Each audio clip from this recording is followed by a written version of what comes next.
Welcome back. Thank you for your patience and waiting for us. We appreciate that. I believe we are up to our Pledge of Allegiance. And we have somebody in the audience that's going to help us with that. This is just the pledge.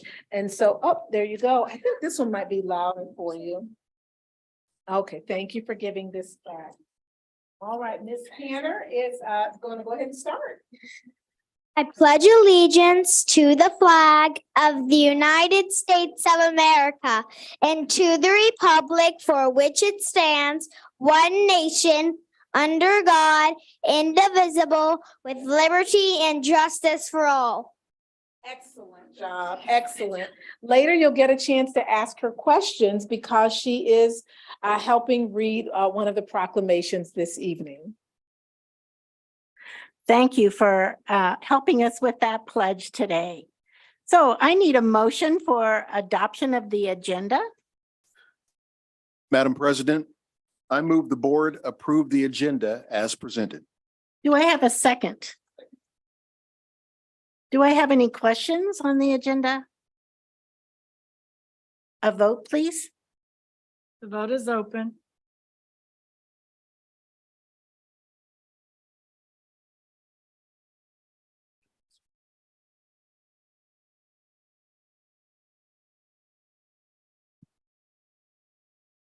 Mr. Munoz, do you need to vote? There you go. Thank you. All votes are in. Motion carries unanimously. So Dr. Anderson, I believe we are at the school highlights. Do you mind if I started off tonight? Please do. Thank you so much for allowing that.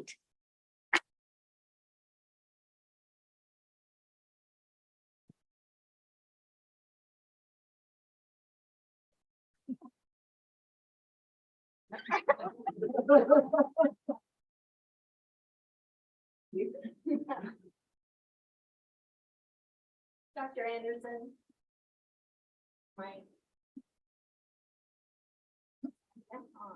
Can you hear me now? Yes. Dr. Anderson, you were celebrated this afternoon with a reception with Horace Mann, but our board would also like to honor you for bringing such honor to our district. And so we have a certificate for you. Says to Dr. Anderson, Tiffany Anderson, for receiving the AASA 2023 Women in School Leadership Award. And we want to thank you for bringing us such honor and lifting our district to such recognition.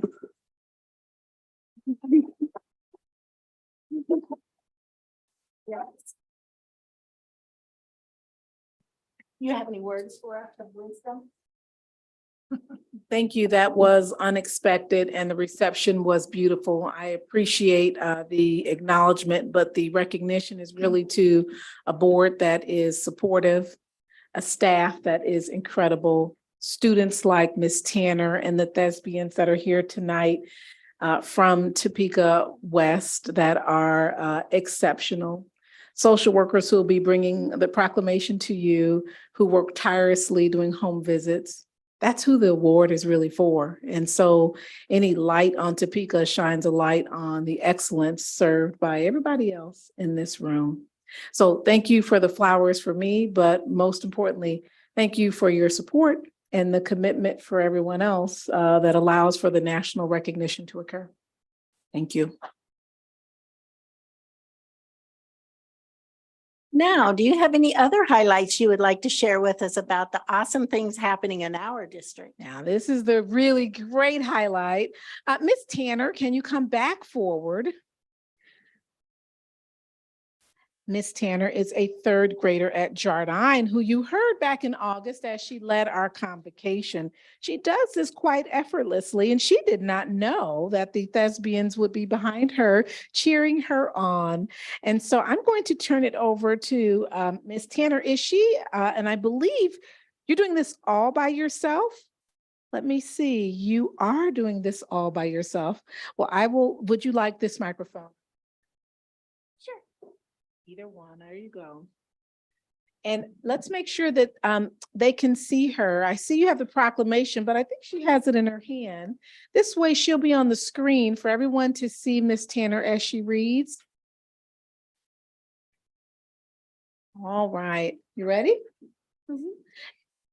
Proclamation of Topeka Unified School, District Number 501, Read Across America, March 2nd, 2023. Whereas Topeka Public Schools stands firmly committed to promoting reading as the catalyst for our students' future academic success and their preparation for America's jobs of the future and their ability to compete in global economy. Whereas Topeka Public Schools has provided significant leadership in the area of community involvement in the education of our youth, grounded in the principle of education and educational investment key to the community's well-being and long-term quality of life. And whereas Read Across America is a national celebration of reading on March 2nd, which promotes reading and adult involvement in the education of our community students. And now therefore be it resolved that the Board of Education of Unified Schools District Number 501, Topeka, Kansas does proclaim as March 2nd, 2023 as Read Across America Day. And it further be resolved that a copy of this proclamation be included in the minutes of the Board of Education meeting March 2nd, 2023. And witness whereof we, the Board of Education of Topeka Unified Schools District Number 501, do hereby affix the signature of our president and the official seal of the Board of Education this 2nd of March, 2023.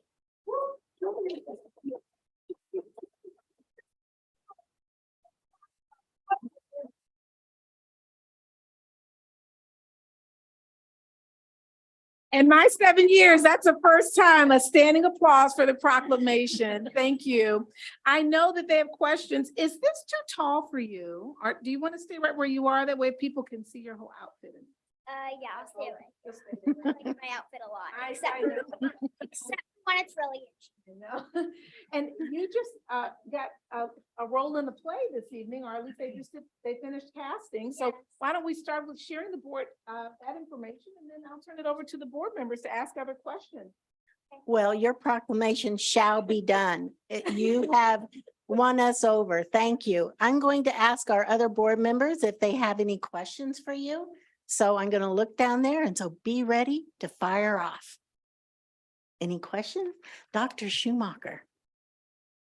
Thank you very much. I want to know what part she got in the Jardine So, combined musical. so this was with 2nd grade through 8th grade. And I got the role of Gloria the Hippo in Madagascar. Very good. Congratulations.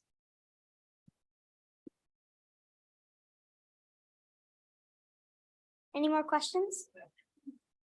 I want to say congratulations to all the teachers that you've had in the past, plus your parents, because you are an excellent reader. Wahoo, Topeka Public Schools, woo! We appreciate you being here tonight, and I'm wondering, are you still wanting to be an actress when you grow up? Absolutely. I believe that it's going to happen. I wasn't so sure the first time you told me that, but you are convincing me and winning me over totally. Thank you. Don't you all agree? Yes. Yeah, and you look great. Thanks for being here tonight. Yeah, I'm wondering, when is this play? Because I want to go. I want to see. May 4th and And 5th. I think the principal is here, Ms. Pomeroy. Yes, my principal. She doesn't fail to have an awesome introduction. So yes, we very proudly, since we opened at Jardine Elementary, we have done a musical at the elementary side every fall, but something that Miss Rowe at the middle school and now Miss Graham, who's at the elementary school, our drama sponsor. We've always been very committed to doing a combined musical with second through eighth graders. And so I was just looking at the cast list that just got posted. It's a beautiful balance between elementary and middle school scholars. And we've done that every spring in combination with Jardine Middle School. And so, yes, May 4th and 5th, we will have our combined musical, but the drama department at Jardine Elementary has grown like crazy in great part to Miss Adeline and many of her friends. So. All right, with that, let's give her another applause. Want to introduce your parents Yes. before you sit down? So first, I'm going to introduce my dad. He's Joe Tanner, Joseph Steve Tanner. And he just became the owner of his car shop, Fry's Auto Repair. And I want him to make $1 million. I guess it's my mom, Gabrielle Tanner. She's a principal of Sheldon Head Start and Pine Ridge Prep.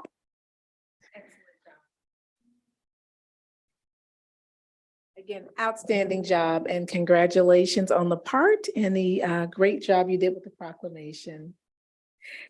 All right, off to our next recognition. As we continue with our proclamations, it is Social Work Month. And we have this evening Retina Rich at McEachran Elementary, who's going to be reading the proclamation. You look beautiful this evening. Turn it over to you. Let me move this proclamation. And then yours should be.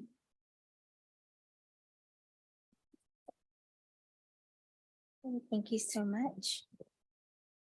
All right, good evening. Proclamation of Topeka United School District number 501, National School Social Work Month, March 2023. Whereas school social workers in Topeka Public Schools serve as vital members of the educational team, playing a central role in creating a positive environment in our schools. And whereas school social workers are especially skilled in identifying and providing services to students who face serious challenges to school success, including poverty, disability, discrimination, abuse, addiction, bullying, loss of a loved one, and other barriers to learning. And whereas school districts and local educational agencies should continue to work with school social workers to address students' social, emotional, physical, mental health, and environmental needs so that students may achieve academic success. Now, therefore, be it resolved that the Board of Education of United School District number 501, Topeka, Kansas, does proclaim March 2023 as a National School Social Work Month.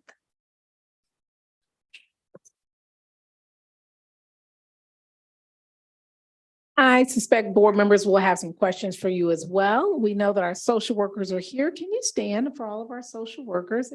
Oh, my goodness.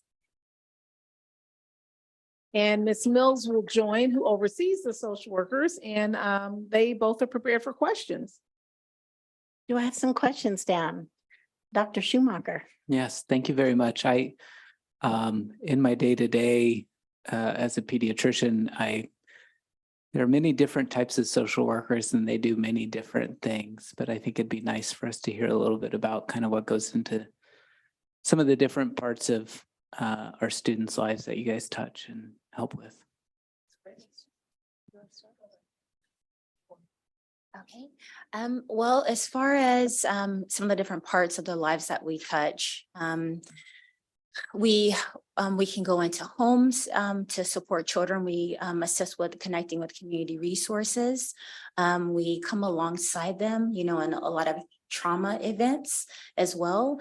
Some of those that haven't maybe experienced as many trauma events as other children, we just come alongside them to let them know that someone is there that really cares, that can give them that one-on-one attention. A lot of times when, some of the other staff or have larger group settings that they need to attend or care for. Yes, Miss Schmidt, Miss Schmitz. I know who you meant. So thank you for what you do. I imagine that your role has got to be very emotionally draining some days. And so I'm curious about two things. What do you guys do to pour back into yourselves to make sure that you have energy the next day as you come back to do it all over again? And how can we as a board help support you? Well, those are both very good questions. I think the number one thing is knowing that we matter in the lives of so many children and staff, and we support the entire organization.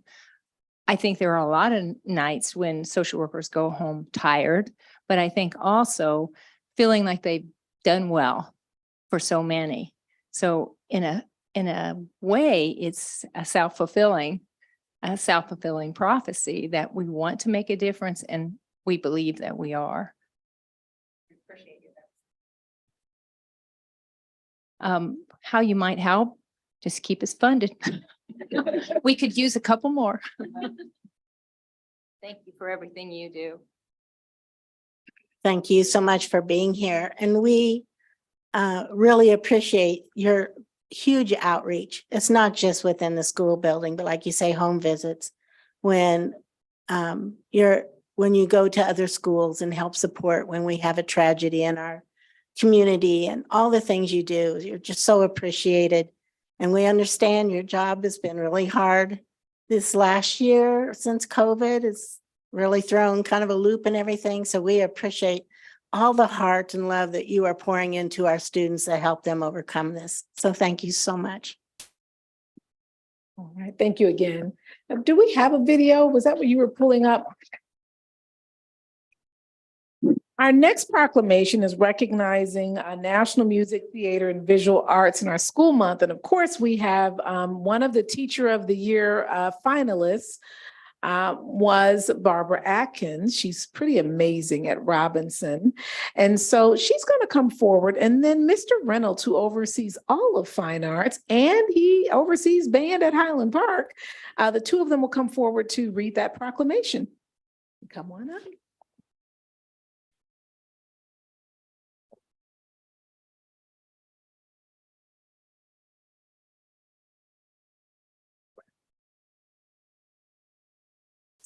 Sure. All right. Can everybody hear me? Hi. Hi. Proclamation of Topeka Unified School District number 501, Music, Theater, and Visual Arts in Our Schools Month, March 2023. Whereas the study of music, theater, and visual arts contribute to young people's development through heightened skills in listening, reading, self-expression, and creativity, and whereas music, theater, and visual arts education in schools includes a broad range of student works and active artistic experiences, and whereas the arts significantly enhance the morale and quality of school environment, and whereas it is the stated objective of public schools to prepare children for a productive role in our society, and whereas the respective national education associations have designated March 2023 as Music, Theater, and Visual Arts in Our Schools Month. Now therefore be it resolved that the Board of Education of Unified School District number 501, Topeka, Kansas, does proclaim March 2023 as Music, Theater, and Visual Arts in Our Schools Month.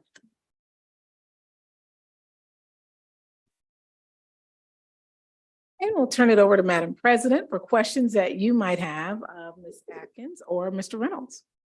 First off, I want to thank you for calling it a 0. I've been trying to change that. It's not 501. O is a letter.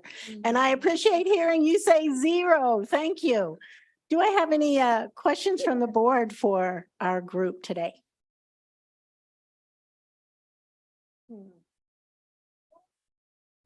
Yeah, just a comment. Yeah, the arts are so important. I mean, of course, academics are important, but the arts, they play into each other and one enhances the other. So just thank you. What you do is really important. Thank you. I would like to say thank you for the very affordable entertainment I received at Topeka West and Topeka High at their performances, their theater performances. They were outstanding, and the talent, I believe we have some talent standing against the back wall. If you all would stand up, which young school are you thespians? from? Topeka West. You guys blew me away. Sister Act was so wonderful. And yes, Is that Mother Superior? Is that Mother Superior? Oh, the stage was awesome. The pit, we actually had students in the musical orchestra pit playing along with the play, which is quite a skill. I just thank you for that top-notch entertainment.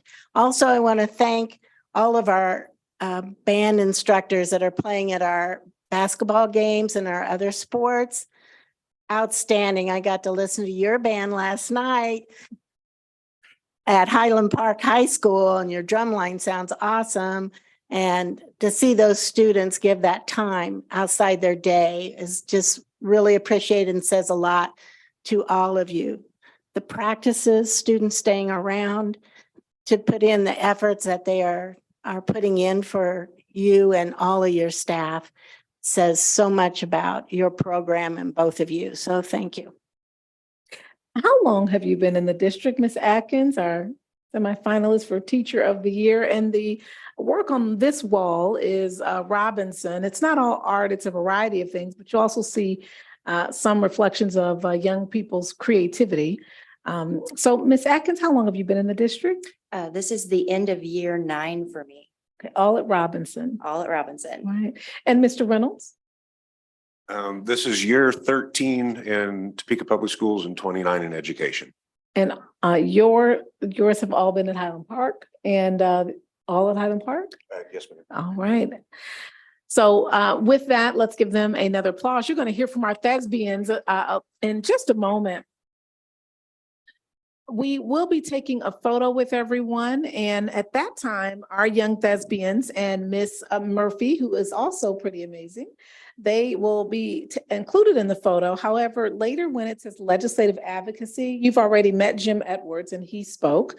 So the legislative advocacy today will be coming from our young people who spent the day at the Capitol advocating, and it's just part of our civic engagement activities. So under superintendent's report, they will have an opportunity in about 3 or 4 minutes to come up and speak after they have their photo.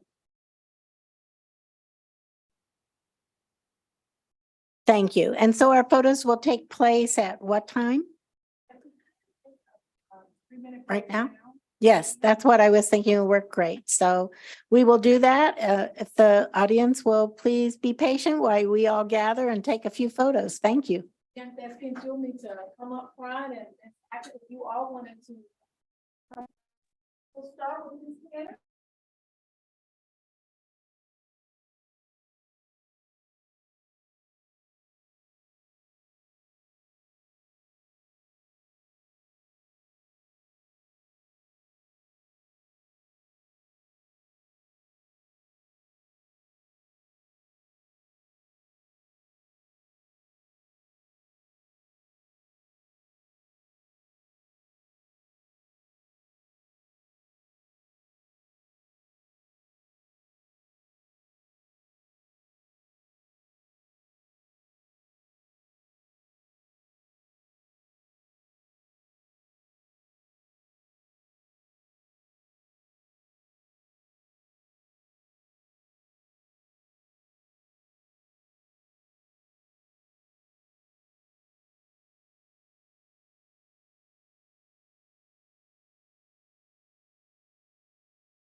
It's always fun to have our highlights and being able to celebrate everyone in our district that does so much. So now we are up to public comment. Ms. Lister, do we have any public comment this evening? Thank you. I need a motion for business by consent. Madam President, I move the board approve the items of business by consent as presented and authorize the board president or superintendent to sign the special project and purchasing contracts for and on behalf of the board. Do I have a second? Dr. Schumacher? Do I have any questions on the business by consent? I did have one question. I was wondering if Mrs. Wallace could share our STEM schools. I noticed that we bought equipment for STEM schools. And could we have those exact names, please? Yes. So our 4 STEM schools at the elementary level are Williams Science and Fine Arts Magnet, Jardine Elementary, McEachran Elementary, and McCarter Elementary. Thank you. I appreciate that list of exact ones. And I had a question. Did you have a question? Yes, I did. I was just trying to find it. I knew I wrote it down. I was curious why we're switching from Edmentum over to Edgenuity. So we previously had Edgenuity and switched to Edmentum to have the opportunity. It allowed more differentiation. But Edgenuity has made a lot of modifications and changes, and they actually offer more opportunity to differentiate now. And at the very beginning of this school year, when we were counting virtual hours, Edmentum would kids would follow a link that would take them out of Edmentum into a different URL, and then the clock stopped. And so while kids worked those hours, we didn't get to count all of those hours. And so that impacted some funding opportunity for us. And so those kind of 2 combined items. Okay, I think we're ready for our vote. It is open. And all votes are in, and the motion carries unanimously. Thank you. Superintendent's report. Thank you. The first item I do want to mention is under that vote that you just did under consent, you just approved the New Meadows principal. Miss Atherton, can you please stand? She has been the long-serving assistant principal, and we are so very proud of her. Yes. Congratulations.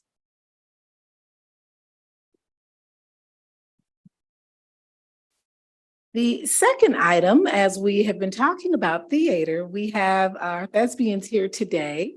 So the Topeka West students will be talking about advocacy, and our next item will be the audit. So before you hear the audit, you'll have a little entertainment on advocacy and what our young people have been doing. Mrs., would you like to come forward, Topeka West team, and Miss Murphy?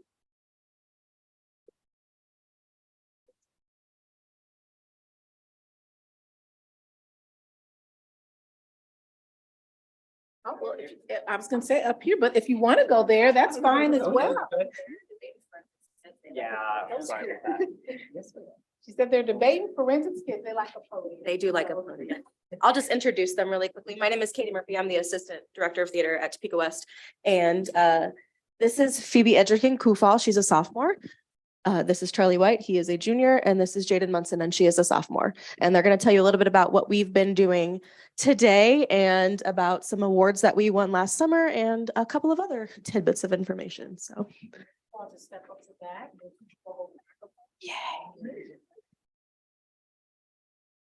Today, we and a few representatives from our troop went down to the Capitol to talk to our representatives of the state of what we would like from them for Kansas thespians and what they could do to help support us more with funding, with just support coming to our shows.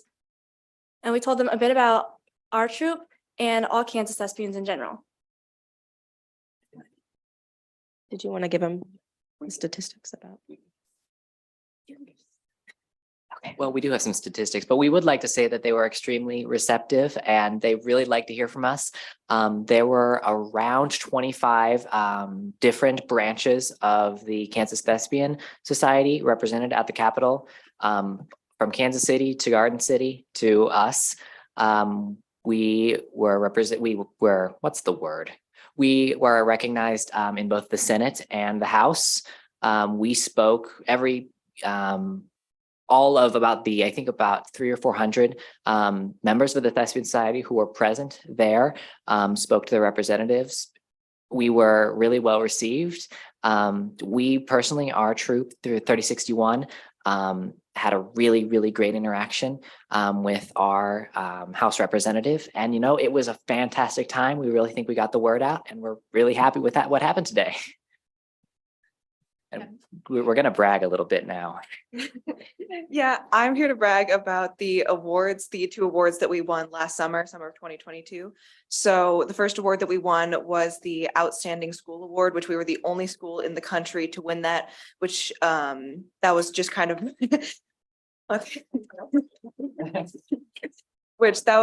about all of the work that we do in school, in the community, just everything that we do. And then the other award, we were one of only 4 schools in the country to win it, is the Outstanding Impact Award, which is all about theater in our schools month. So what we do during March, Advocacy Day, that is the award that we got for doing all that we did last year in March. We're also the only school that's ever won both at the same time. Oh, yeah, that too. We're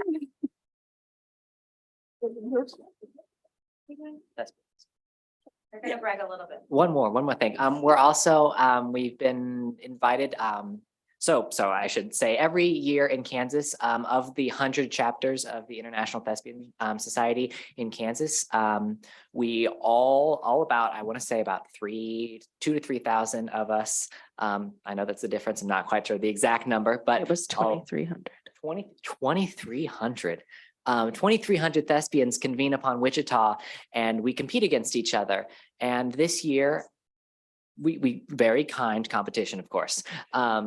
This year, Topeka West qualified 6 individuals, including myself and Phoebe, to go to international thespian competitions, which will be held. Where will they be held? In Indiana this year. That is more qualifiers than Topeka West has ever had. It is the first time we've qualified in duo scene category and in any sort of theater tech category. So we're really proud of that.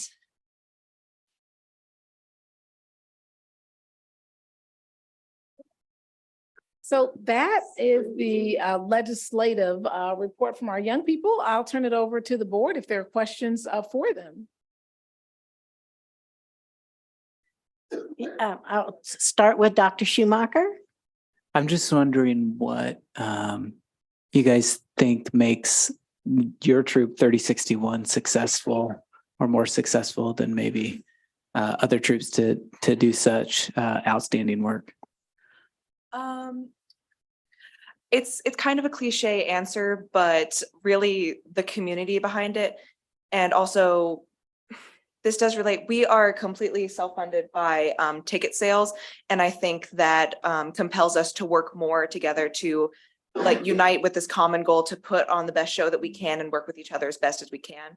So I think it's that just resolve to be together and work together. And also we have great teachers and we just have a really good community with us. Miss Stewart Campbell.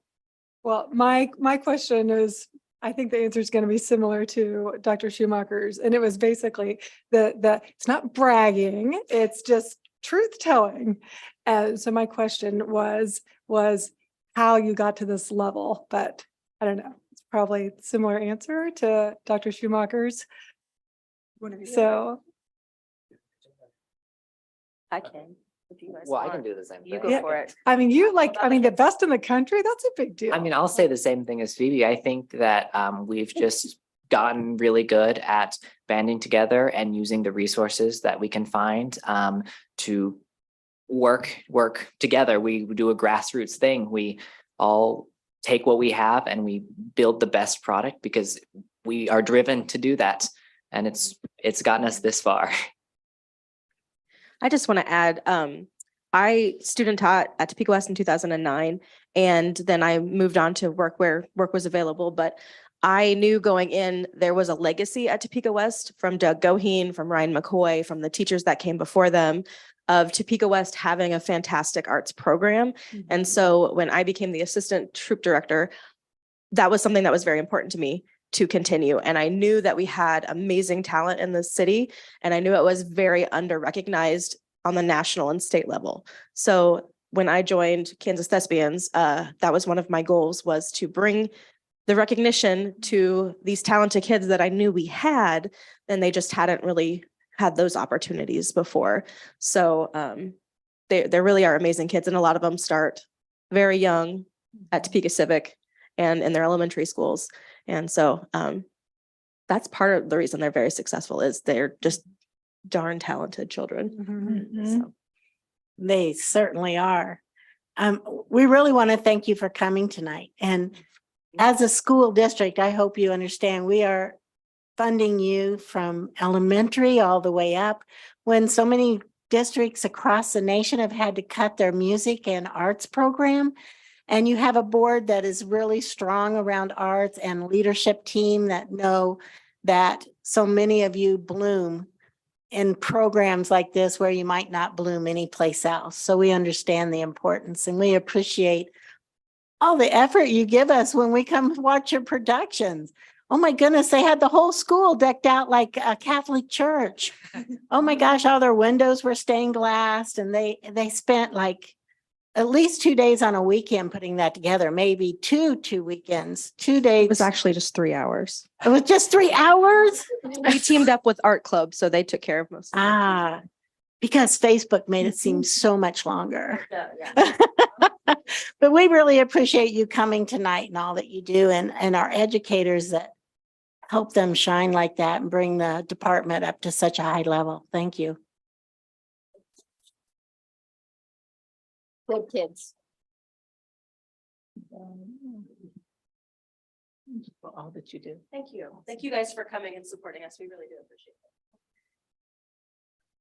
The next item is the auditor's report on basic financial statements for the year ended June 30th, 2022. And as they come forward, Mr. Minke, I believe Mr. Robbins may have a couple of comments. Mr. Minke is exceptional, as you know, as what he does. I believe perhaps the best in the state, and Ms. Wallace is probably the best in federal programs. She's had an error-free audit ever since 2014, I believe. We were talking about that today. And Mr. Minke, I told him, it looks like, I said, you are so well dressed.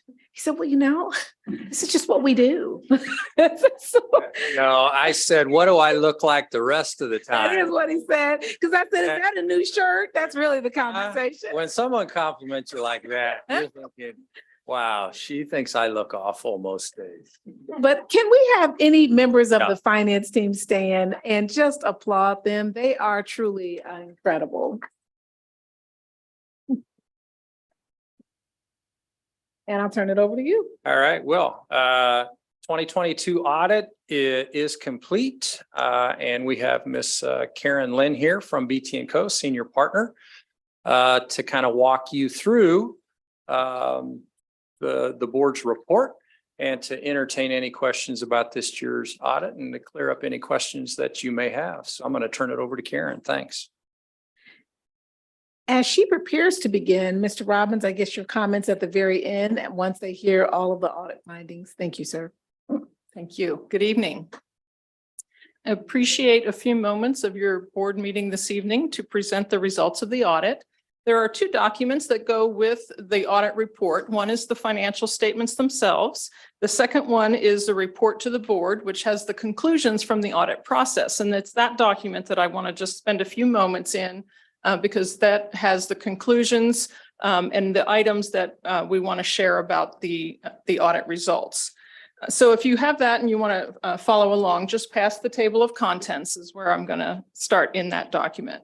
Our responsibilities are to perform the audit in accordance with generally accepted auditing standards. Those standards require that we plan and perform the audit with the objective of forming an opinion about whether the financial statements are free of material misstatement. So we design our audit with that objective in mind. We were able to issue unmodified opinions on the financial statements, which states that in our opinion, the financial statements are free of material misstatement. We also perform the audit in accordance with government auditing standards and also uniform guidance and OMB's compliance supplement. All of those items are because of the federal dollars that the district spends. This year, the district spent almost $43 million of federal in federal expenditures. That process those standards require that we do internal control and compliance testing over certain major programs that are selected through a risk-based assessment. The programs that we tested this year are the COVID-19 Education Stabilization Program and Title I. The results of that testing were no internal control deficiencies that we needed to report and no compliance issues. So good results from that testing. The opinion that I referred to earlier is in the other document, and it's attached to the financial statements. This year, our audit standards has a different presentation for that audit opinion. And I want to just spend a couple of minutes talking about that. The very first thing that I want to mention is that the one thing that they did is rearrange the paragraphs so that the very first paragraph has our opinion in it. The opinion that states, in our opinion, the financial statements are free of material misstatement. That previously had been several paragraphs down, but now it's the very first paragraph. So I think that was a good change that they made. The second thing is on the second page, there is a series of bulleted points. And if you're in that thicker document, it's on page 2. These bulleted points are listing out things that we do during the audit process and are things that we've always done during the audit process. But this is the first time that they've had them bulleted in the wording of our opinion. And what I'd like to do is to just spend a couple of minutes to read those, because it's really important, I think, that you understand that these things are things that we do in our audit process. In performing an audit in accordance with generally accepted auditing standards and government auditing standards, we exercise professional judgment and maintain professional skepticism throughout the audit. We identify and assess the risks of material misstatement of the financials, whether due to fraud or error, and design and perform audit procedures responsive to those risks. We obtain an understanding of internal control relevant to the audit in order to design audit procedures that are appropriate in the circumstances. We evaluate the appropriateness of accounting policies used and the reasonableness of significant accounting estimates made by management, as well as evaluate the overall presentation of the financial statements. And we conclude whether in our judgment there are conditions or events that would prevent the district from being able to continue as a going concern or continue to operate for a reasonable period, which we always assess as being 1 year. So those are things that are part of our audit process. Of course, that's in addition to what we do with the review of the financial numbers and the review of the disclosures that are in the financial statements. And those are all very ingrained in our audit process. And so I think it's important for you to know that those are all part of our process. Anything in any of those areas that we have problems, issues with, that we find inconsistencies, or anything that we believe are important for you as a board to know about, we would bring those to your attention. This year, there was a new audit standard that was implemented that we applied to the financials. It is titled GASB Statement Number 87 Leases. That statement required that anything that had previously been an operating lease, it was something where you would have an operating lease and, for example, the rental of a building.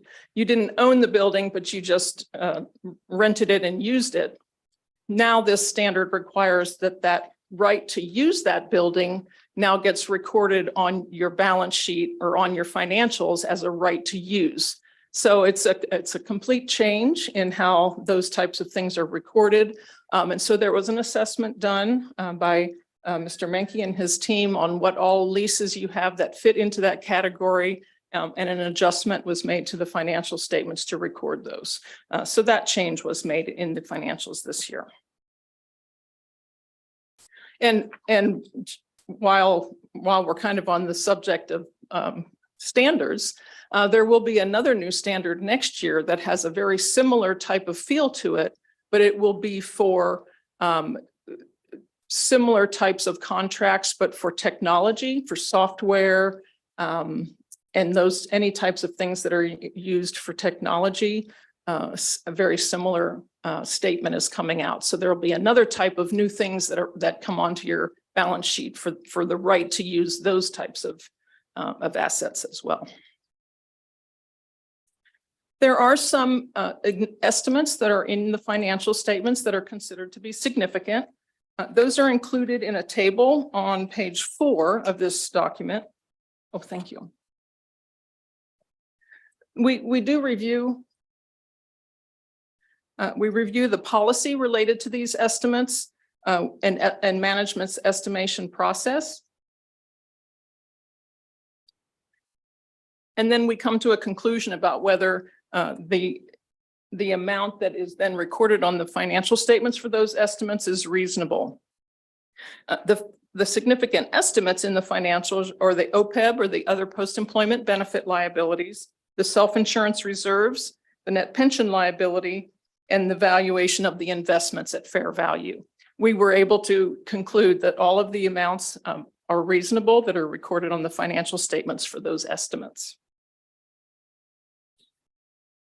As a part of the audit process, we had identified some audit adjustments because there are more than one set of financial statements. And so we have adjustments that move from one set of financial statements to the other. We start with the cash basis, and we have modified cash basis financials. And then we also have full accrual financial statements. And so there's adjustments that get us each way to each of those. So those adjustments are included as an attachment to this packet for your information if you'd like to read through those or look at those. If you have any questions about any of those, I can be happy to answer them. And we also had an uncorrected misstatement, which is the identification of adjusting entry that is not significant enough to be made to the financials, but was identified. So it's provided also on a schedule for your information.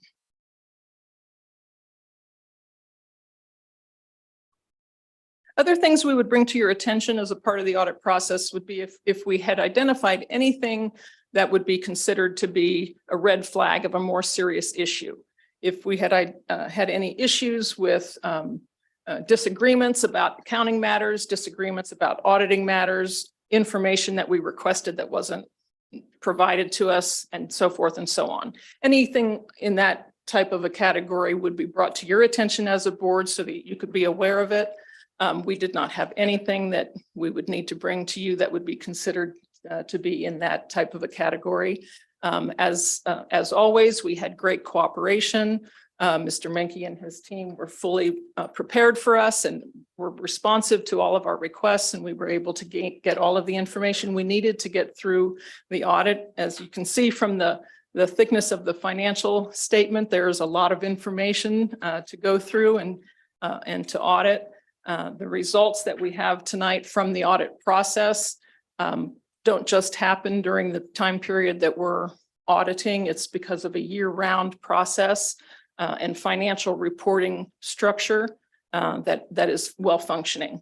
And that's a result of the work that Mr. Menke and his team do throughout the year. The last item is a letter that's also here on the district's letterhead. Our standards require that things that are represented to us about the financial statement and about just the financial statement process are put to us in writing on the district's letterhead. It's quite a lengthy letter, but this signature on this letter, the signatures on this letter are an indication that everyone is ready for the financials to be finalized, and everyone agrees that they are ready to be in final form, which has happened earlier in the week. So the information in the letter is good information to support the financial statements as you're reading through the financial information there. So we do encourage you to read through that letter to give you that much more information to help you understand the financials and understand the representations that were made to us throughout the audit process.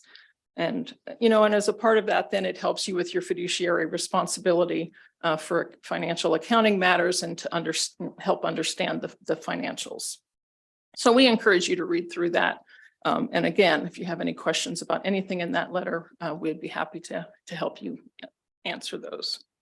So in conclusion, unmodified opinions, and we did not have any findings related to the federal program test work. So all good results from the audit process this year.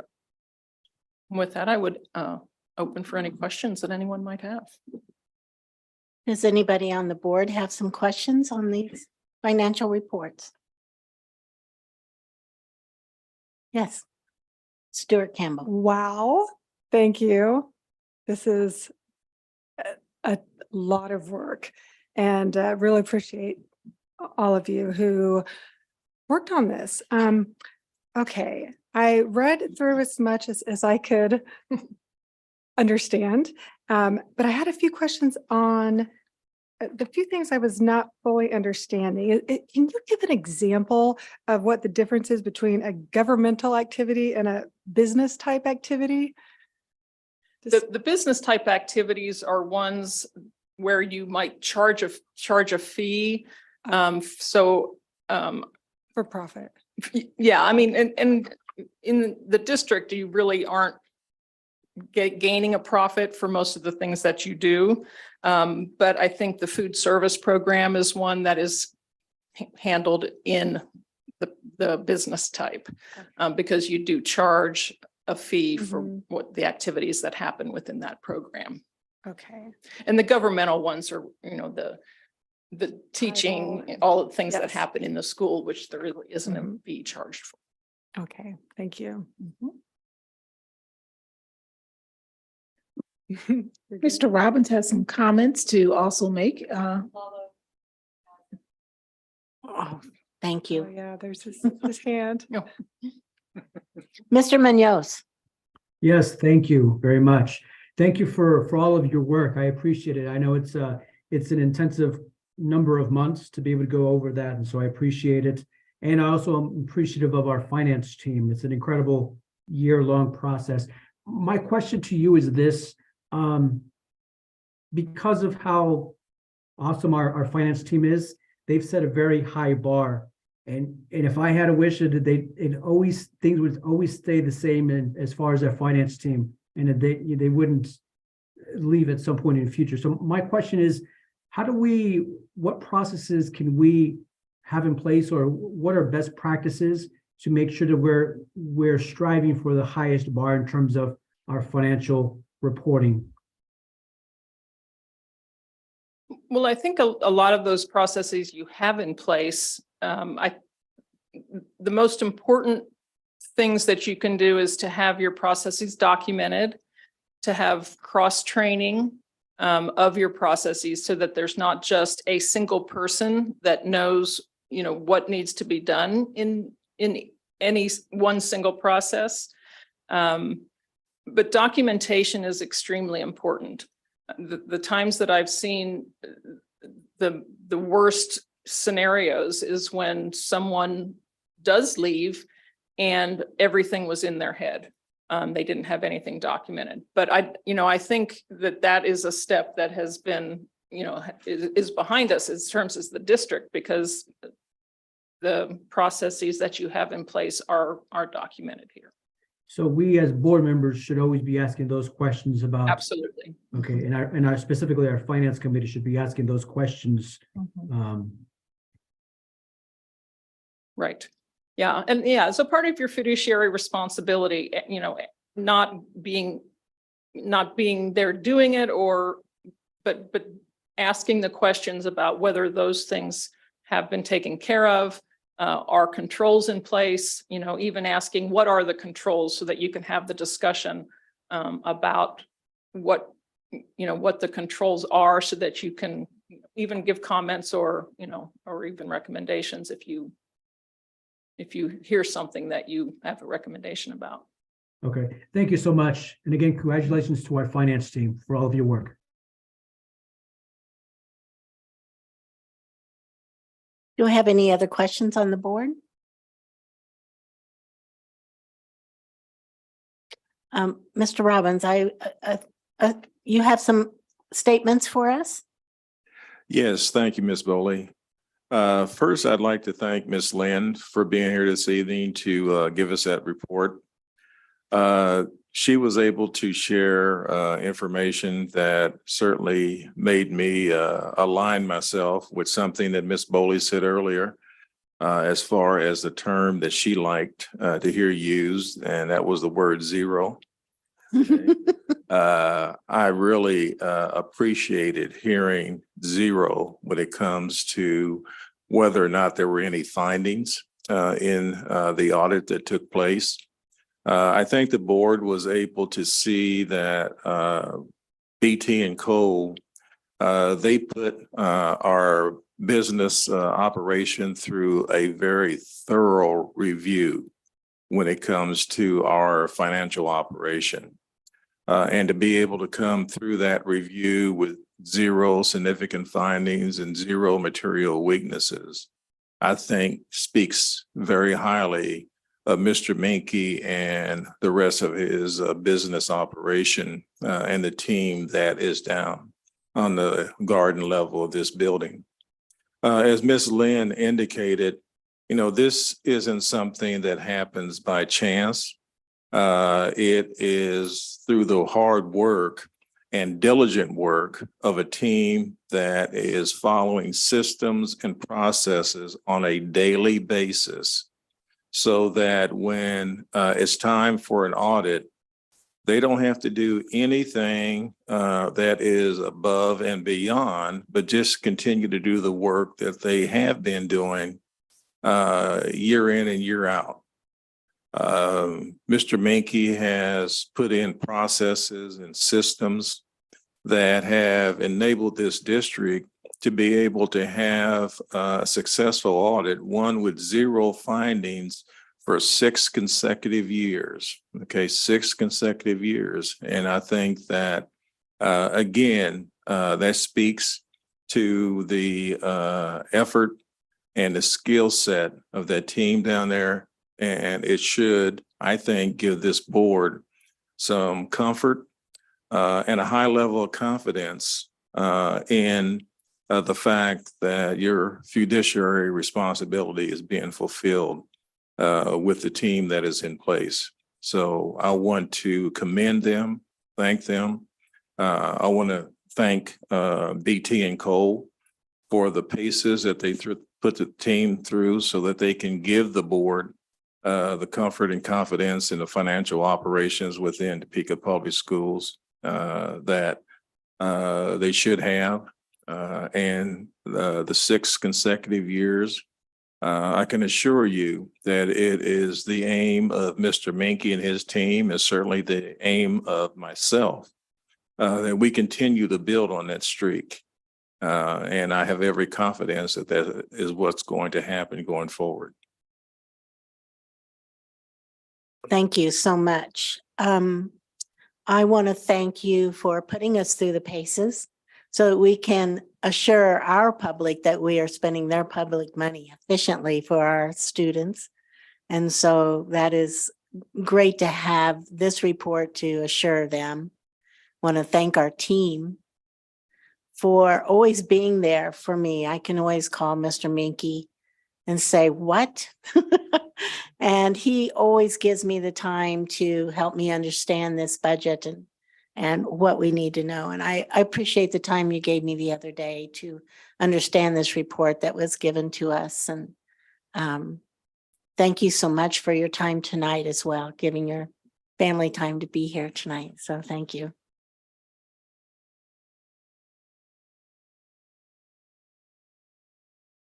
Thank you. Our report under superintendent's report. Thank you again so much for your thoroughness and for the outstanding job of the entire team. We covered the legislative update under the advocacy piece for our young people. So the legislative advocacy that was the group of thespians that spoke. We're reserving and leaving the rest of this time because we know later in this agenda you have a discussion item about the student exchange program. And so those items conclude the remainder of our report, and we'll turn it back over to you, Madam President. Thank you.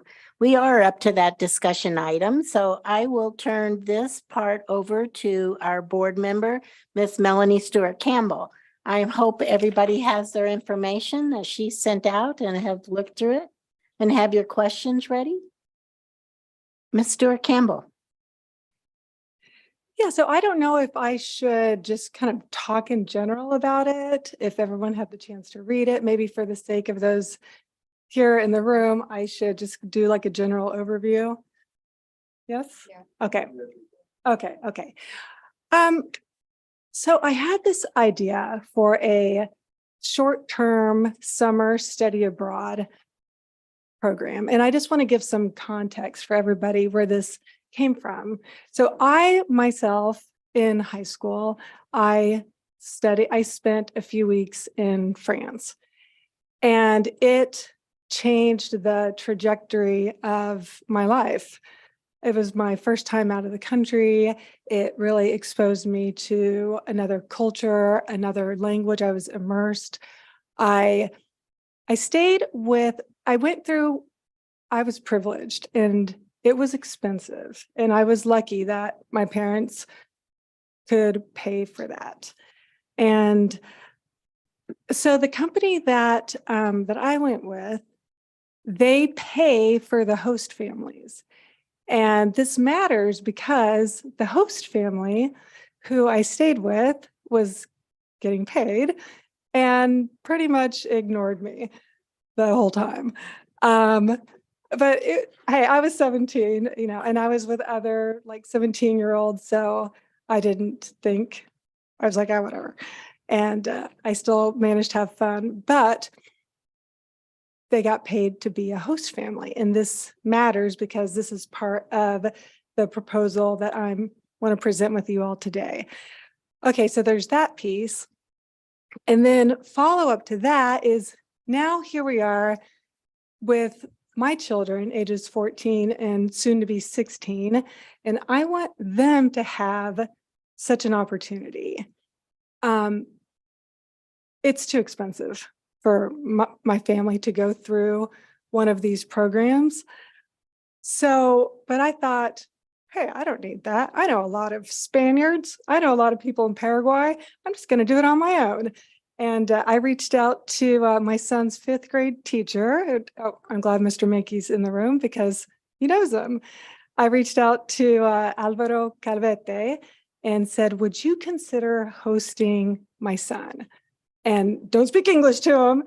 And he's like, oh, of course, I'd love to have your son. And then I thought more about it. He lives in Malaga, Spain. And I thought more about it, and I thought, well, okay, this wonderful guy doesn't have children. And I thought, man, it'd be a much better experience if my son could be with another high school aged kid, shadowing that child at school. And I thought, I can make that happen somehow, like just through the connections I have, our wonderful teachers from Spain. And then I thought, well, hold on. If I can do this for my son, let's consider offering this to any of our students who want to have this experience. Like just, can we do this? Okay, so the idea is that originally I was thinking that it could be for like a semester or a year.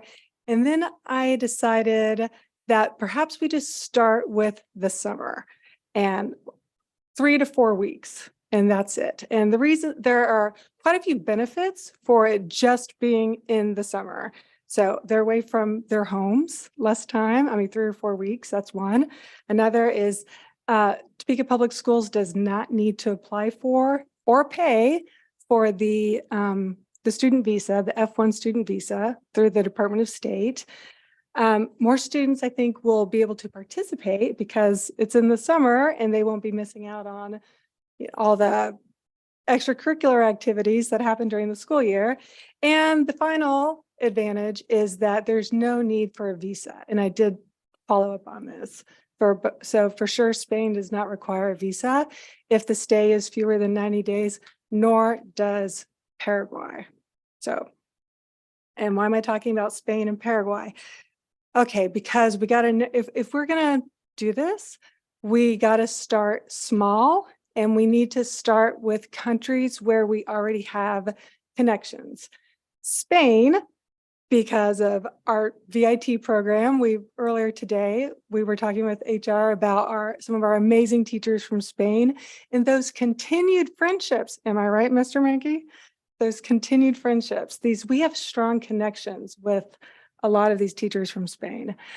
And Paraguay, because Kansas and Paraguay are sister states and have been since the 1960s through the Partners of the Americas.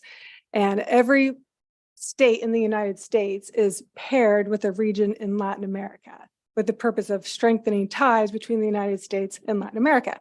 So we've got great connections with Paraguay. So I reached out to Washburn University, to the chair of modern languages, who happens to be in the room. And Dr. Gonzalez is here. So say hola. And I reached out to him, and also he's the director, right? Bailey, the director of international programs, to see if Washburn would support us if we were to move ahead with such an initiative. And Dr. Gonzalez is just perfect person to talk to about this because he is from Spain. His wife is from Paraguay. He's the past president of the Kansas Paraguay Committee.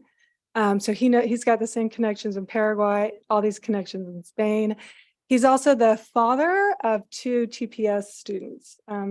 He's got a son at Topeka West and a son at Landon. So, and his kids have been at TPS. He's a fan since preschool. So yeah, Scott, Whitson, Landon, Topeka West. So that's been his kids' trajectory. Okay, so it would have to be in June and I'm talking direct exchange here. And so in June, our TPS students, and I'd like to open this up to but not just dual language, any student who is studying Spanish from beginner to proficient, dual language, very first year, don't even know hola, any of those students who are in good academic standing and who are 16, and they would be matched with a family in either Madrid or Asuncion. And I think it needs to be the capitals because that minimizes transit. So, because there's a lot to think about. Think of the plane, stop in Madrid, no more planes, no buses, you're there. Same with Asuncion. So Miami, Asuncion, you're there. So so we'll say Catherine, I'm thinking of one of my daughter's friends, Catherine, she goes to Madrid in June for 3 or 4 weeks, and she stays with Maria's family, and she shadows Maria. She goes to school with Maria. Just like Topeka High has this program with China, where Chinese students will shadow Topeka High students. So that's where I got the shadow idea. And so Catherine shadows Maria at Madrid High. And then in August, because there's no school in Spain in August, correcto?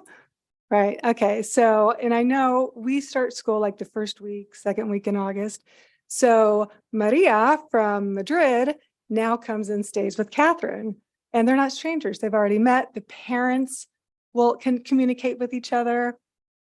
Okay, so that's how Spain would look. And Paraguay, it would need to be same that in Paraguay, let's say that Austin from Topeka West goes to Asuncion again in June. And then Pedro from Asuncion comes to Austin's house. It would have to be January, okay? Because the hemispheres, the school, it's the opposite. So in the Southern Hemisphere, summer vacation is in December and January. So Pedro would come to Topeka West and stay with Austin's family in January. So that's basically it. I think we all know the benefit, the amazing benefits of bilingualism, of increased cultural competence. If we were to do it this way, this drastically reduces the costs because the students would pay for airfare, which would be anywhere between $1,000 to $1,500 round trip. And that's for both Madrid and Asuncion at current prices. And also currently the price of a passport is $110. So, but if these students were to go through like EF or AFS, it would be so much more money so the students would not need to pay for meals because the host family is taking care of their kid. And then that generosity gets reciprocated when the kid from Paraguay, from Asuncion or Madrid comes to Topeka. So that is basically it. Yeah, some considerations are, well, who in TPS would coordinate the efforts? So, because if we were to move forward with this is someone's got to do it, screen the host families, help select the students. So that's a consideration. Would we offer an addendum? I'm curious what everyone thinks. Like, do we just start with maybe if we were to move forward with just one country to keep it more simple? And if so, which country? Yeah, let's talk. Any questions on the board? Dr. Schumacher first and then Mr. Tatum. Yeah, so I think I think there's benefits, but trying to think about the downside and really our responsibility if we're organizing something like that as to the safety, the health, et cetera, et cetera. There's a show where I get a lot of my information called The Simpsons. I don't know if you've heard of that. Mm-hmm. The first season, there was an episode called The Crepes of Wrath, where Bart goes to France and becomes slave labor, basically. Mm-hmm. And not that that would happen, but I worry about the responsibility that we would hold and how we mitigate that. And I think that's part of the reason that the standard organizations, there's insurance involved in part of the cost with something like EFS or AFS or Mm-hmm. so I'd worry about that a little bit and look to Ms. Whiteman to kind of get her opinion on that as well. Mm-hmm.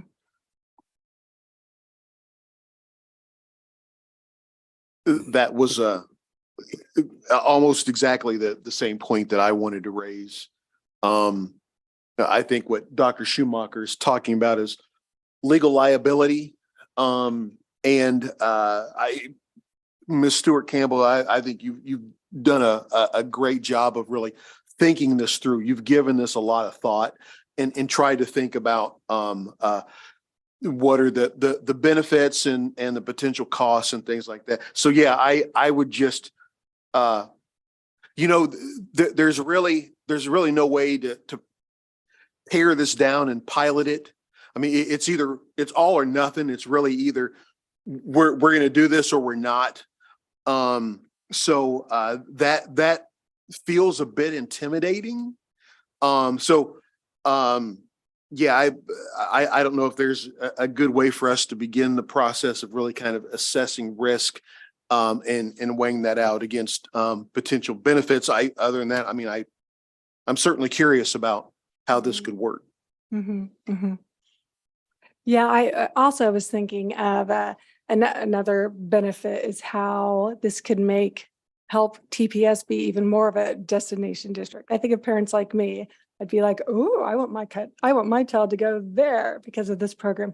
But these are absolutely very legitimate concerns. And so I was wondering like what we do, because I know we approved for Highland Park kids to go to France this summer through AFS, EF. So I'm just curious, I guess maybe Ms. Whiteman or someone could address this.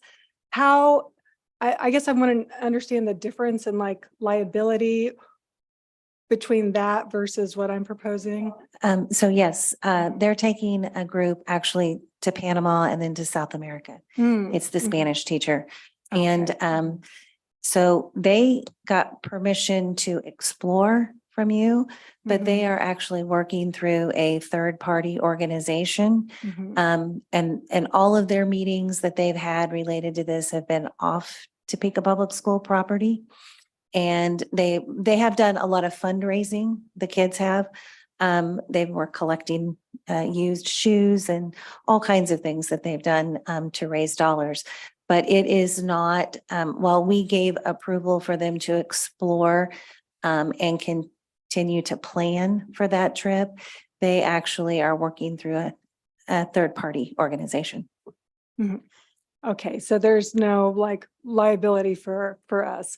So Ms. Whiteman, if we were to move forward with this, okay, so we're imagining that the families are screened extremely well, that we're not sending our kids in any harm's way. Yeah, that the families are screened really well. Is there like for the parents, would they sign like I mean, people get hurt, they could get in a car accident there or they can get in a car accident here. So could you speak to us about what options there might be in terms of like protecting us as a district? There is a reason why most school districts in the state don't really do this type of program. And the reason is because of the liability. Even if you get the parents to sign a release, and if there's any involvement of the school, then there's a way you can even in litigation. Let's say a case I was involved in was the school sponsored a trip to South America. Two of the students snuck out at night. The security at the hotel thought they were burglars, and one of the students was shot, killed. Even though the parents had signed a release, the school district was still involved in litigation. There was a settlement. Settlements are never disclosed. So that's why most high schools, if they do that, there's no involvement of the school district. It's all arranged by a third-party provider. They meet with the parents. They make sure the parents are advised that they have to provide insurance, medical, and they have them sign a release of liability also. But insurance carriers, I'm not sure if Mr. Menke could even get an offer of coverage, and if so, it would be expensive. That's and the difference is students in high school are minors, whereas colleges they're past 18 and considered adults. Not that we all know the juvenile brain does not fully develop judgment until 27, but under the law, they're in a different legal status. So they're no longer minors. But if it is a school program, the legal standard is that during the school day, school activities, anything the school sponsors, the school stands in basically in place of the parent. So if the school were to sponsor a program even though you do screening, you cannot predict human behavior. Say, for example, one of the students who were involved in the program got placed in a home and maybe not the parents in the home, but there was a sibling assault, there was an injury or death.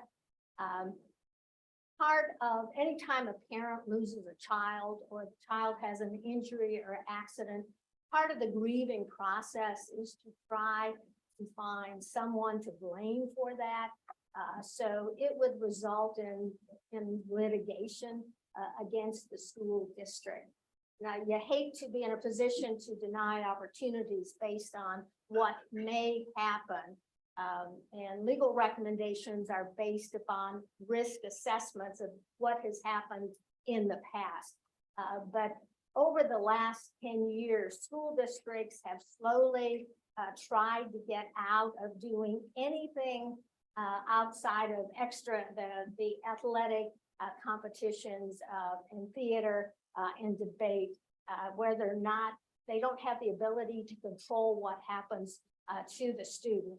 And even when we do have that ability to supervise and control during the school day or at extracurricular activities, there are still claims made through our insurance carrier for injuries or accidents that happen in football during the school day. So there is a liability risk, but the trend over the last 20 years, some districts have even gone so far because of liability issues.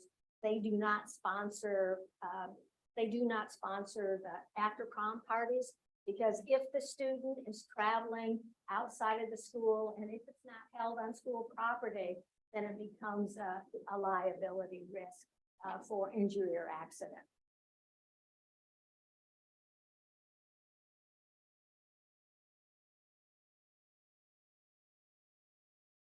Are there any other thoughts or questions on the board?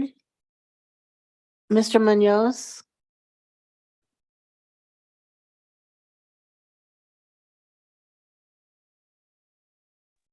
Did you have any questions that you would like to ask, or are you good? You know, there? I think, so there are, Ms. Stewart Campbell, have you seen any evidence of other school districts who have a program similar to this? You know, I have not. So I thought, ooh, we're going to be pioneers maybe. But after listening to Ms. Whiteman, now I'm like, there's possibly other reasons why other school districts have not, or do not have it. But no, I just Googled it, Mr. Munoz, and I found nothing. No other school district. They only go through, like, yeah, Ms. Whiteman said, third party, like AFS, EF are the main ones. Yeah, I mean, it's interesting to know that Highland Park is going to be going in some way, students at least are going to be going through this third party. That may be a different version of what you're proposing. I would be just more interested in figuring out how, understanding more about the cost of it and who might be responsible for this. But I think as you've said before, there's a lot of value in this experience. What's the best avenue for us to be able to support students to be able to have those opportunities, just like you've described. So I'm excited to keep learning about if this seems more complicated than we might initially have thought. Are there other ways to explore to be able to still give students this opportunity?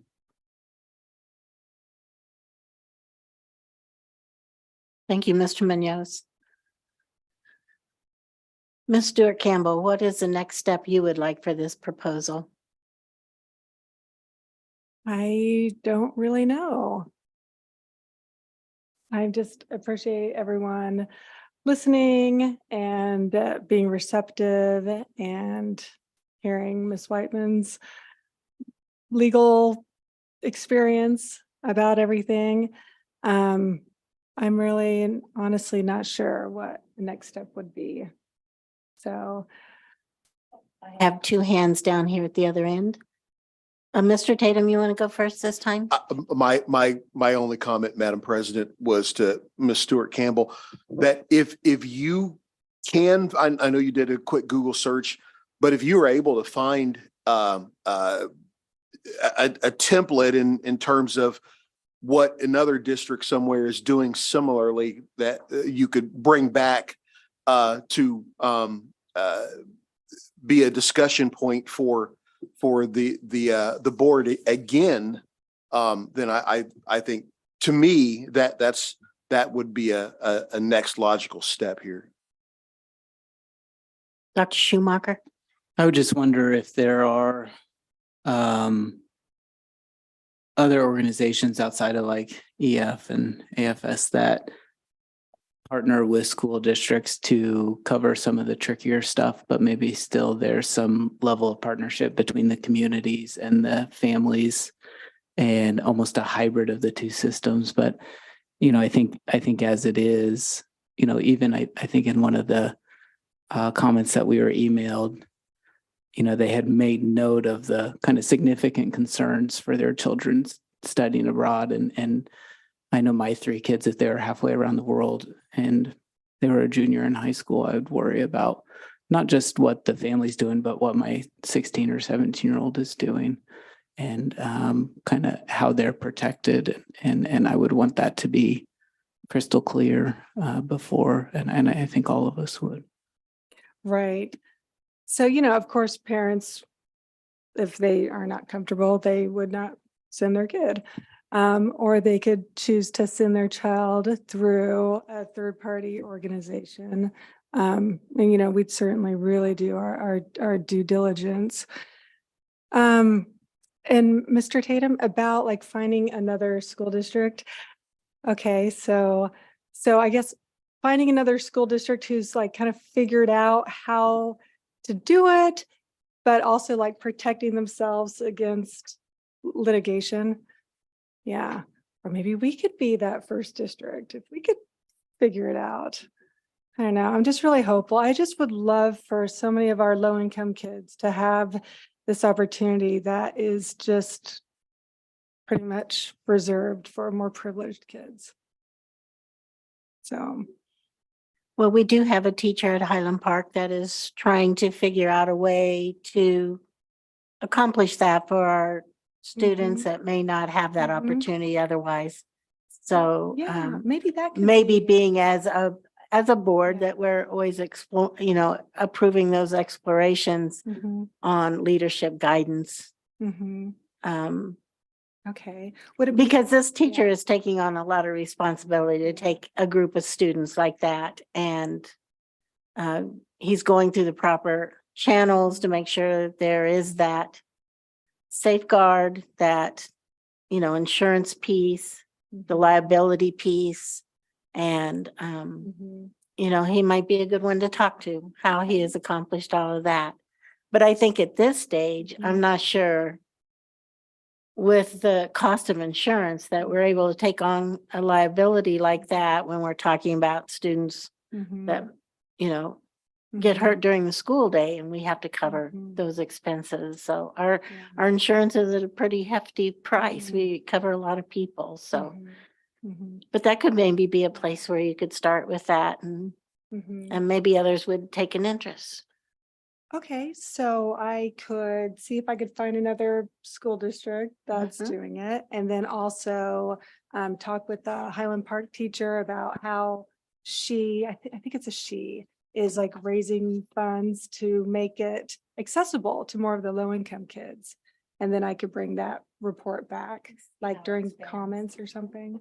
Okay, all right, well, thank you, everybody, for your input. I really appreciate it. And thank you, Mr. Gonzalez, Dr. Gonzalez, for coming. We appreciate you being here tonight. And boy, I wish it were, 50 years ago when we didn't have to think of all these complications. We just sent them. Hope for the best, I guess. So yeah, it's so much more complicated now, so much more complicated. So I'm going to move to an action item, possible student discipline decision. Dr. List or Mrs. Lister, do I just how do I handle this piece? I haven't done this as president yet.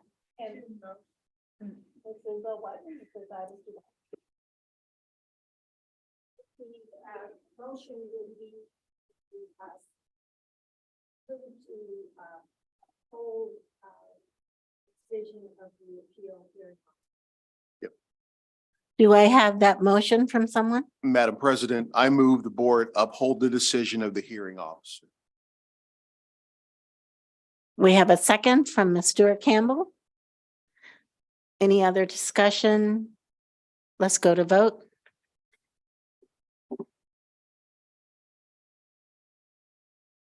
Who seconded, please? Ms. Stewart Campbell. And the vote is open.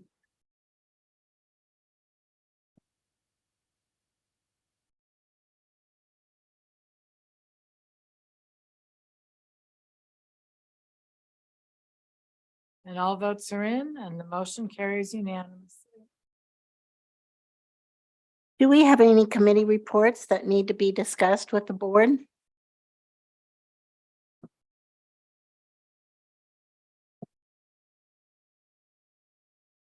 I will start with board comments. Start with Ms. Stewart Campbell, please. Yeah, so I do have a committee report. And so the equity Committee Yeah, report. sorry, okay. I was slow. I was trying to find my notes here. The equity committee, we met and we discussed, oh, it was heavy. It was hard. It was hard. We met this past week and we discussed the Tyree Nichols murder in Memphis. And we watched the first minute of the footage. And we just had a really rich discussion on that tragedy and how to heal from that, and just talked about ideas of things that we could do as a community to prevent such a horrible thing from happening in Topeka. So that's my committee report. And for comments, I just wanted to thank the people who donated. We got a donation from the Topeka Community Foundation to support Warm Little Ones Coat Fund. And also I wanted to thank United Methodist Church for their generous donation to State Street. And that's it for me. Ms. Schmidt. So I think we all have heard about the incident that took place at Highland Park High School this week. And so in the wake of that, I want to thank our local law enforcement, our school security, our administration, the staff and students for the quick response that was taken. Fortunately, it turned out not to be true. It was a false report. I heard the sirens at my house as soon as they started coming, and when they did not end for quite a while, I knew something must be going on up at the street, and we could actually see the police cars from our street. So just tremendous gratitude. As a parent, I cannot imagine the mixed signals that were coming, but we needed to treat it as a legitimate threat until we could prove otherwise. And so I imagine that there was probably a lot of emotion that day. And I just appreciate the professionalism that everyone displayed in that event. And Mr. Gowan, I think the sound is amazing. Our little thespian was like 3-4 feet away and it was picking her up just like that. So it's great to have our tech working. So. Mr. Tatum. So today I had the opportunity to facilitate actually 3 different sessions at Washburn University in service of a program that was put on by the Washburn University Leadership Institute that was basically a reality simulation type of event. And this event involved high school students. And the overall theme had to do with equity versus equality. And so there were different high school teams from around the state, Wichita, Johnson County, even some of the more outlying districts and Topeka School District all participated in this event. And there were several presenters or facilitators, and we all covered different topics. The topic I covered was racial equity and socioeconomic equity. And so it was wonderful to be able to teach. There was probably 50 or 60 kids in each session. I was pretty overwhelmed by just the amount of participation, and they were engaged. They were engaged, and I was really, really very proud that representatives from Topeka West, Highland Park, and Topeka High were all there. Not in all three sessions, but they represented. They were in one of the three at least, and I connected really, really, really well with the Topeka West and Topeka High students. But they were all three were great. So just want to give a shout out to those students and their teachers who were chaperoning them that came and supported this event. I have no doubt that I will likely hear from these students again, because I did give out my card a few times, and I took pictures and selfies with several of them. So it was a really, really fantastic event. It went wonderfully well, and I'm proud that TPS could be part of that. And that's all I have. Thank you. Dr. Schumacher. Yeah, I think I just want to echo what Ms. Schmidt said with the events that had occurred at Highland Park and the appreciation for the response. It's there are people in my family that work hard to try to make it so that things like this would never happen. But even the threat of something like this changes a lot. But I also want to point out the attention to the emotional impact. So like you were talking about helping the helpers, and I think the emotional impact to the teachers and the student and the staff, and being able to call on, definitely I suspect some of our social workers that we honored tonight to help walk alongside the people that you never want that to happen to. And so I appreciate things like that. Make me really appreciate where I live and what I do and the community that we have. And that's it. Mr. Munoz.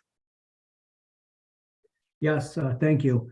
Well, first off, I'm grateful for Zoom that allows me, even though I'm not in Topeka, to be able to Zoom in and to be with you all and not miss a meeting, because everyone is important. As far as committee meetings, I wasn't able to make it to our equity meeting, but I plan to make the next one. So I'm glad that was going on, and it sounded like it was a productive conversation and an important conversation to be had.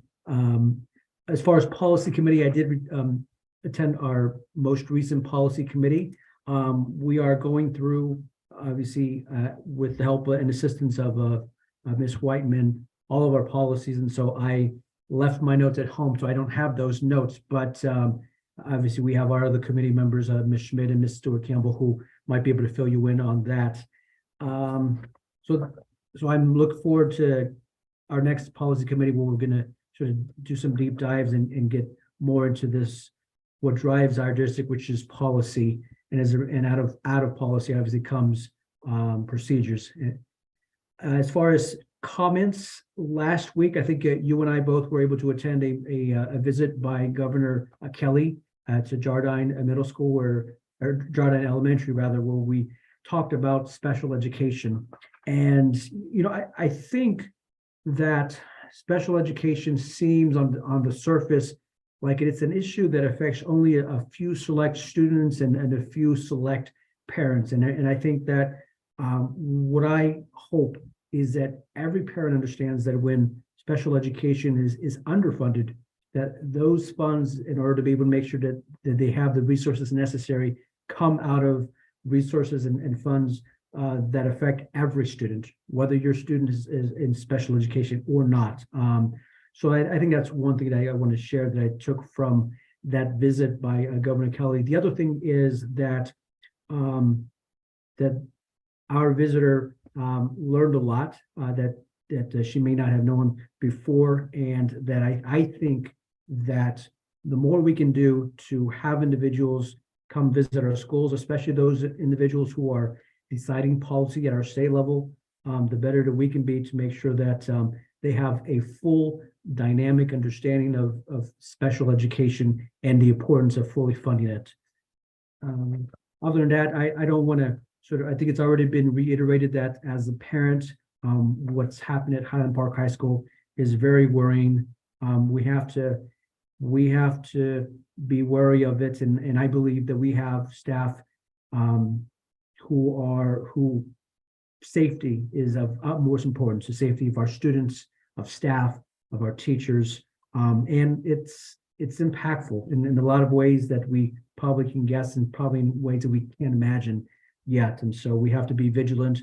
Public safety is a responsibility of all of us. And so being mindful of that, and when you hear something, we must be ready to ensure individuals know who they can contact to let individuals know when they have a concern about public safety in our schools.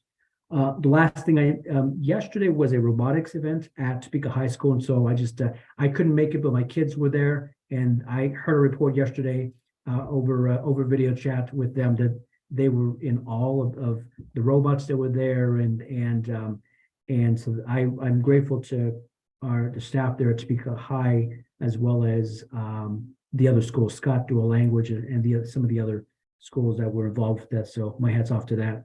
Other than that, I'll go and turn it over to you, Madam President. Thank you. I had just a few things to share. I'll try to make it quick. I see our clock.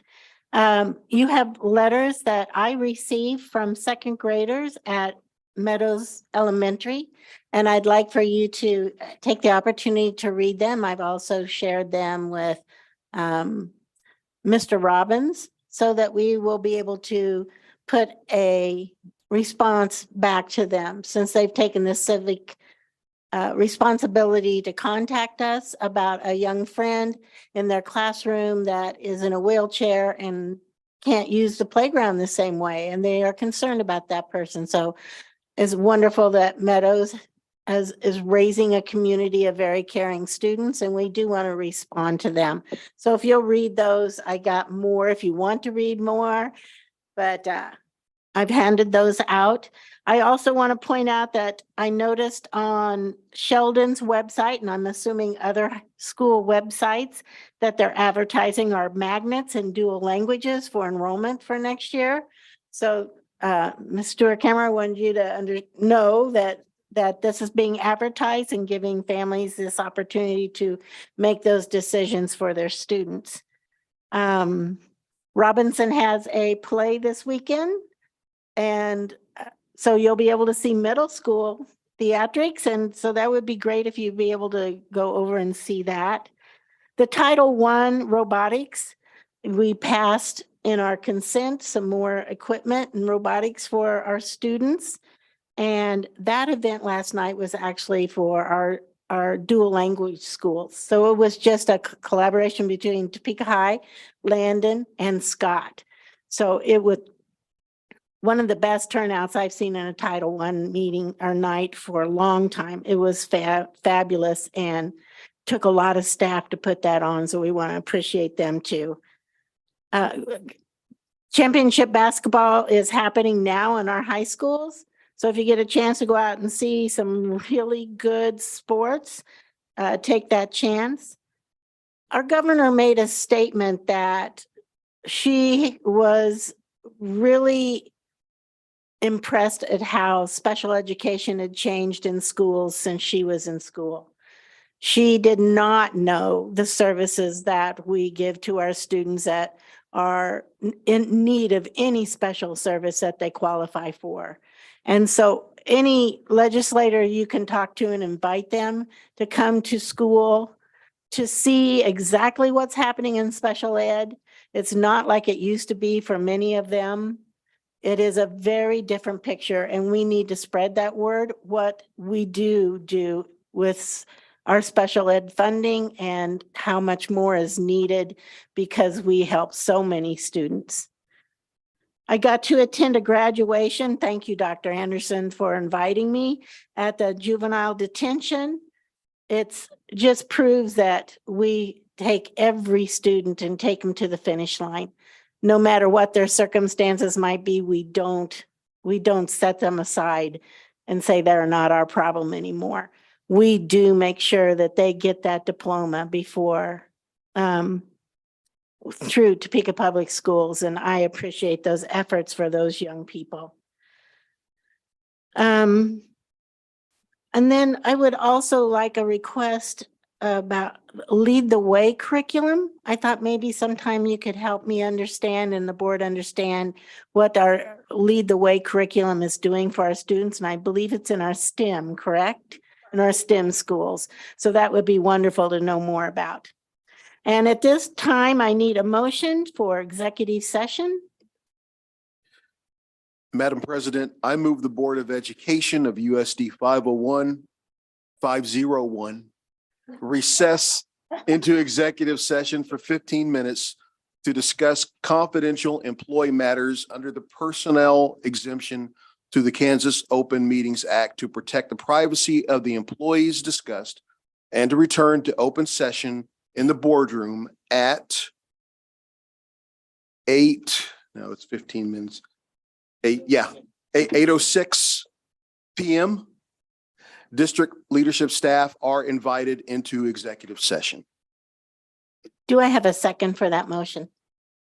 Dr. Schumacher, thank you. And we will return to adjourn the meeting later. Thank you.